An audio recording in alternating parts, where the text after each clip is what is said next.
नमस्कार।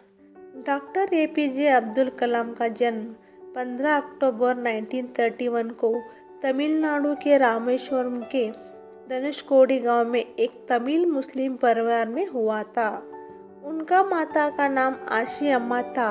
पिताजी का नाम जैनुलब्दीन था, जो पेशे से एक नाविक थे तथा माता गृहिणी थी। कलाम अपने भाई बहनों में सबसे छोटे थे। कलाम के जन्म के समय उनका परिवार गरीबी से ग्रस्त था। कलाम जी के 5 भाई बहनें थे। कलाम साहब ने 5 साल की उम्र में पढ़ना शुरू कर दिया। उन्होंने रामेश्वरम से शुरुआती शिक्षा प्राप्त की। कलाम साहब को उड़ना पसंद था। जैसे खुले आसमान में चिड़िया उड़ती है और उड़ते हुए चिड़ियों को देखकर ही कलाम साहब ने तय किया था कि उन्हें विमान विज्ञान के क्षेत्र में जाना है। उनका चाहत पायलट बनने की थी, लेकिन ईश्वर ने उनके लिए कुछ और ही रच रखा था। कलाम भी अपने परिवार की आर्थिक मदद करने के लिए समाचार पत्र बेचने का काम करते थे। कलाम बचपन से ही बहुत प्रतिभाशाली और मेहनती थे। उनमें सीखने की तीव्र इच्छा थी। रामेश्वरम में अपनी शिक्षा पूरी करने के बाद कलाम सेंट जोसेफ कॉलेज तिरुचनापल्ली में पढ़ने चले गए, जहां से उन्होंने 1954 भौतिक में स्नातक की उपाधि प्राप्त की। कलाम बचपन से ही पायलट बनाना चाहते थे, इसीलिए 1955 में मद्रास इंस्टीट्यूट ऑफ टेक्नोलॉजी में एरोस्पेस इंजीनियरिंग की पढ़ाई की, लेकिन पायलट बनने की अपने सपने को हासिल करने से चूक गए। सन 1957 मद्रास इंस्टीट्यूट ऑफ टेक्नोलॉजी से डिग्री प्राप्त करके हावड़ा क्राफ्ट प्रयोजन पर काम करने के लिए भारतीय रक्षा अनुसंधान एवं विकास संस्थान DRDO में प्रवेश किया।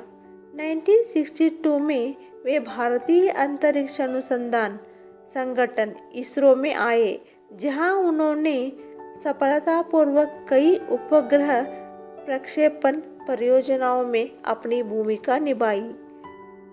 परियोजना निर्देश करने के रूप में भारत के पहले स्वदेशी उपग्रह SLV-3 के निर्माण में महत्वपूर्ण भूमिका निभाए, जिससे जुलाई 1982 में रोहिणी उपग्रह सफलतापूर्वक अंतरिक्ष में प्रक्षेपित किया गया था।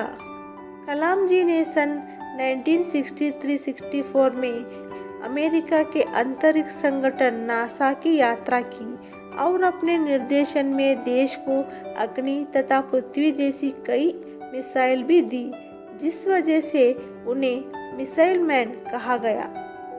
इन क्षेत्रों में महत्वपूर्ण योगदान देने की वजह से सन 2002 में सरकार द्वारा उन्हें भारत के 11वें राष्ट्रपति के रूप में चुना गया।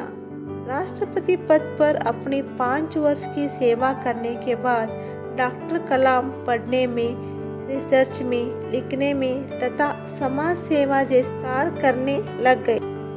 वे विभिन्न कॉलेजों में गेस्ट प्रोफेसर के तौर पर जुड़े रहे।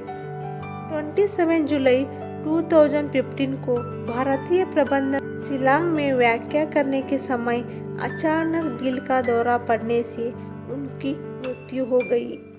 कलाम ने पूरी दुनिया में अपने कार्यों की वजह से पहचान बनाया और देश के युवाओं के लिए प्रेरणा बने।